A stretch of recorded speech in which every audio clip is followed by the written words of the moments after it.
Hey everyone, thanks for joining us in the Navigant Credit Union Broadcast Center. I'm Molly O'Brien. This is Dan Berman with the Rhode Island Computer Museum. Yes, we have one, and yes, it's cool. He is the curator there, and today we're going to be talking about a couple different things, talking about the Computer Museum. So thank you so much for joining me, Dan. Well, thank you, Molly. I appreciate you coming here today. So we have some cool, different little items here. Tell me what I'm holding. This guy's a little mustache. I like that. So what Molly has is one of our little robots. What we do is we do some classes for the youth, and we bring these to the libraries that we go to, and we've been to over 200 libraries last year, and we can actually make this one move a little bit. Oh, yeah. If we put that in. I'm easily entertained.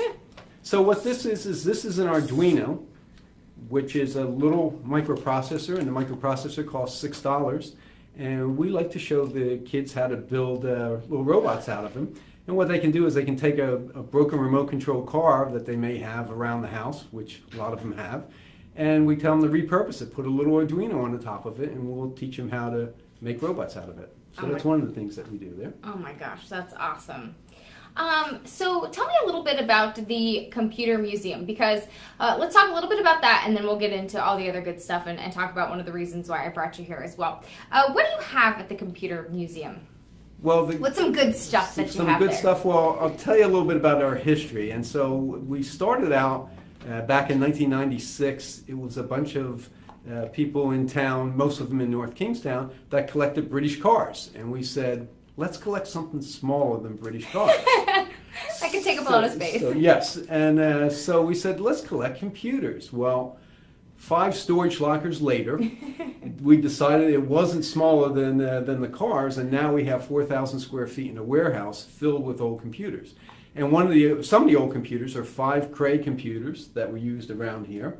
We have a lot of DEC digital stuff that came from the 128 loop, which was really early on in the computer technology. Oh, yeah. And we have a lot of microcomputers. So people started donating to us, and in 1999 we incorporated as a nonprofit.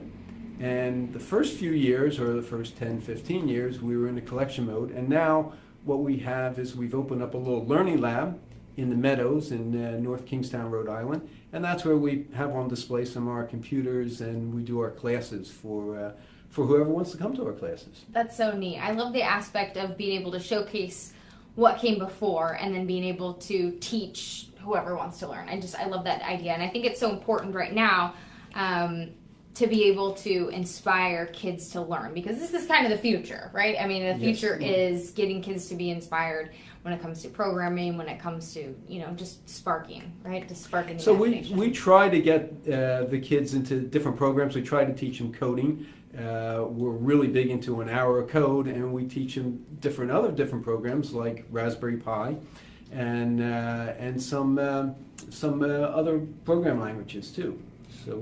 So and that's fascinating, and I saw Raspberry Pi, which I thought was so cool. I want to get to that in just a minute. I do want to ask you, though, before we get to that, because you have these old computers there, and then you have the new stuff, like, what kid now doesn't have a cell phone?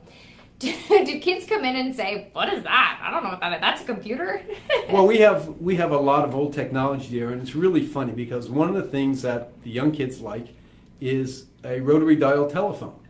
And and we show them what an acoustic modem is, and I don't have one with me today, but that was how you dialed up your computer in the past. And an acoustic modem, you take the headphone and you put it into this modem, and now they say, how do I put my cell phone into that? And it's really interesting to see some of the technology. And we talk about the size of computers. So and so when we talk about what's a mini computer, we ask them, well, what size do you think a mini is? And they say, well, maybe this big. And we say it was the size of a refrigerator back then. Yeah.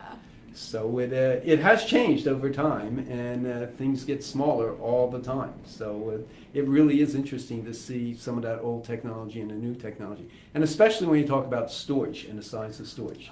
Oh my goodness, yeah. So I even think about back, what was it, probably 60s when the computers took up the whole room.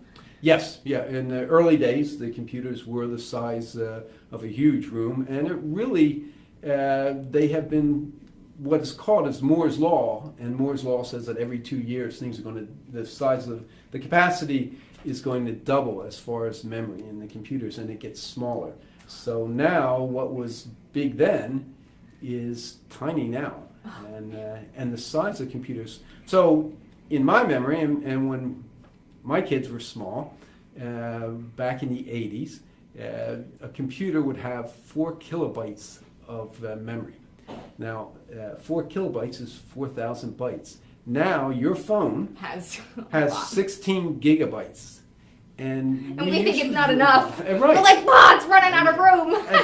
And we do a little bit of math with the kids, and we say, okay, if you had 4,000 pennies, and each penny was a kilobyte, they would stack up about 5 feet tall.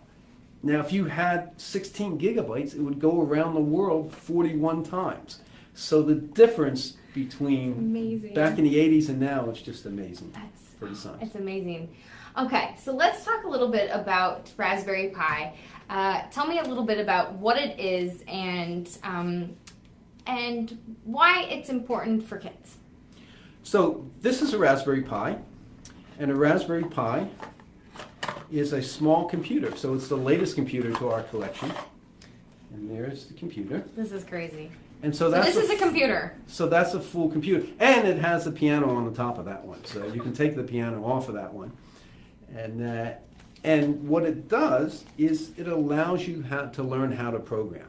So if we took this part off, you'll see just the Raspberry Pi. So that's... This is an add-on. Okay. So this is considered an does that add-on. work? You can play Yes, it? yes, this is a board. You can program it. So the idea is, the Raspberry Pis were developed in England, and the idea is a teaching tool. So back in the 80s, you hooked up your computer to your TV, and that's where you learned how to do programs, and the BBC had programming courses, and they had online education. And now they've gone back full circle, and they've developed what they call a Raspberry Pi. And the idea is that something this cheap, $35, but you have to add a few things onto it, that mom and dad would buy it, and you could learn how to program it at home. So what it has is an HDMI connector. Yeah, so here's HDMI. So you hook it up to your TV, and then if you have a keyboard or a mouse, you can hook up into the USB cables, keyboard and mouse, and then you can steal mom's SD card out of the back. Oh, yeah. And that's where the hard drive is now. So that little card is the hard drive. And then you take a power supply from a phone, and that's how you power it. Oh my gosh. And it's a full computer. It runs Linux. But if that one is too expensive, they came out with a newer version, and this one is the Pi Zero, and this is $5. It's $5? And this is $5. And this is a full computer. So take a look at this one, Mommy. Oh my gosh, okay, I'll show you. So what can these do? Well, the thing that... It's even smaller. Yeah, it's even smaller. And it's $5. But it's got really little tiny connectors on it. So you have to have a micro SD, and you have to have a mini HDMI port for that one.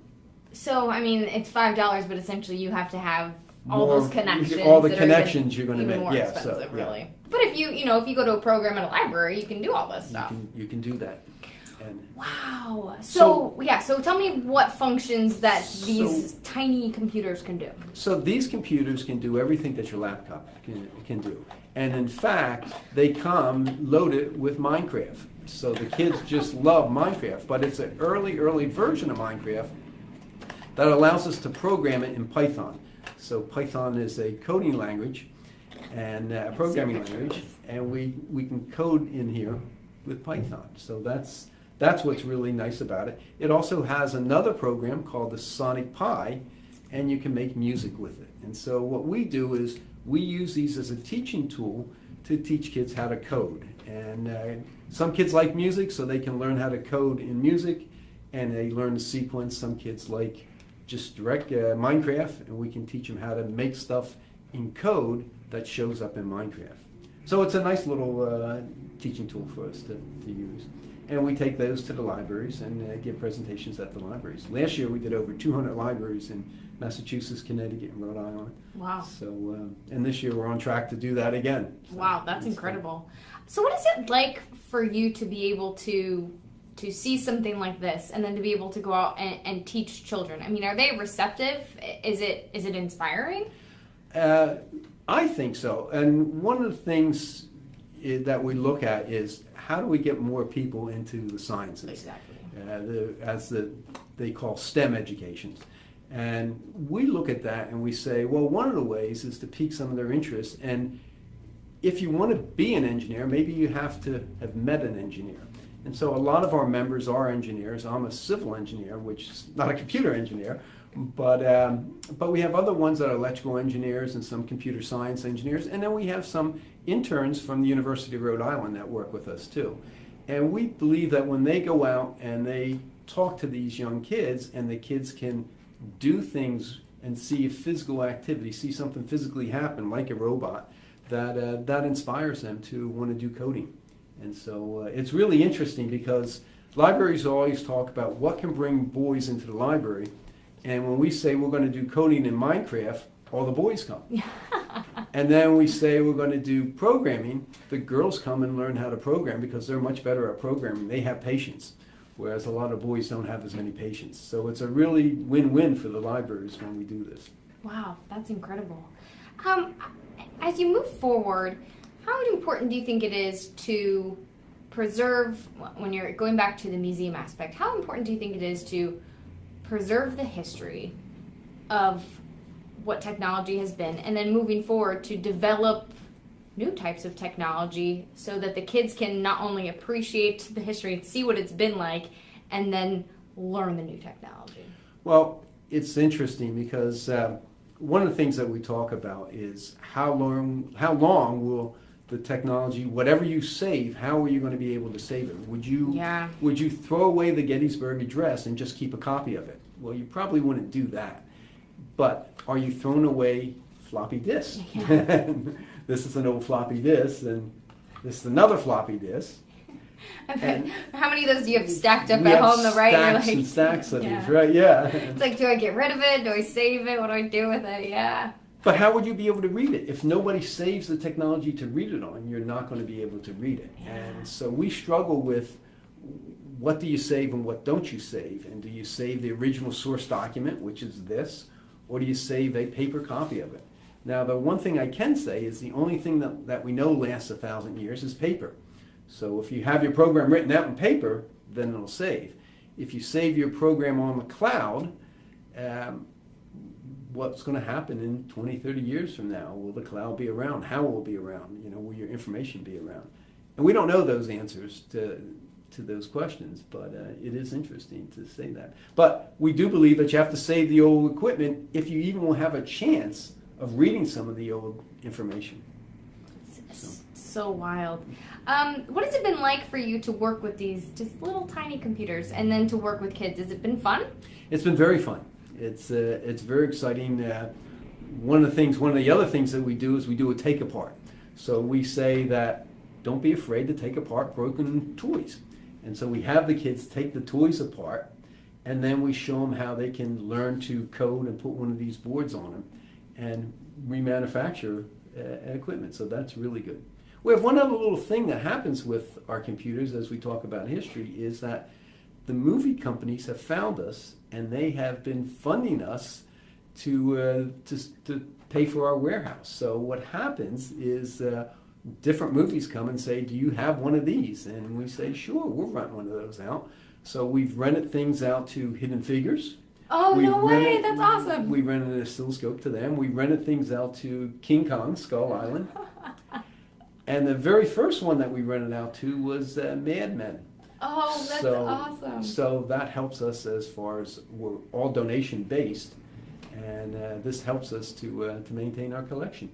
That's incredible because you don't. I mean, yeah, when period-based films and TV shows, you need them. You need things in the right period, right? So most of them are now in the 80s, and one show that's all about computers is called *Halt and Catch Fire*, and they have been renting stuff from us for the past 4 years, and it's really interesting to see as they progress through the ages how they come back and rent more equipment. And I'm not talking little stuff; I'm talking big stuff too that they rent.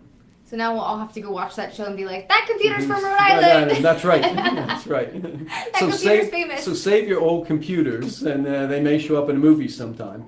And I imagine some of the stuff in here will eventually get to us sometime too. If So you we can have see the Philco, we have the typewriter. We have the cameras. And, Yeah, we have the cameras, we have all that good stuff. Well, Dan, this has been such a pleasure to speak with you. I kind of am interested in just how many parents tag along to kind of see and fiddle around with this stuff with their kids, because I know there's probably a lot of moms and dads out there who are kind of like, ooh, how do they do that? Well, it's interesting because one of the other things that these little computers, the little Raspberry Pis do, is they have games. They have taken the old games and they've made the coding for the old games. So the minute we turn the old games on, Yeah. it's a fight between the parents and the kids as to who can play the game better. And mom says, no, I can do Pac-Man. Let me show you how to do this. And dad says, let me show you how to do pole position and a few of the other games. So it is interesting to see the old games and see what happens and to reprogram it. All the ones that we grew up with. Well, I hope you continue to inspire children out there to learn programming, all the STEM activities out there, because we definitely need that as the future. So thank you so much for joining us, and continue to preserve our history as well, because we definitely need to preserve that. So thank you so much for joining us. This has been You're welcome. fascinating. So thanks for coming in today. We're wrapping up here in the Navigant Credit Union Broadcast Center. Thank you so much for joining us on Go Local Live. Josh Benton will be here in just a moment to kick off Business Monday, so make sure you stay with us. Thanks for joining us, and we'll see you soon. And we'll see you soon. And we'll see you soon. And we'll see you soon.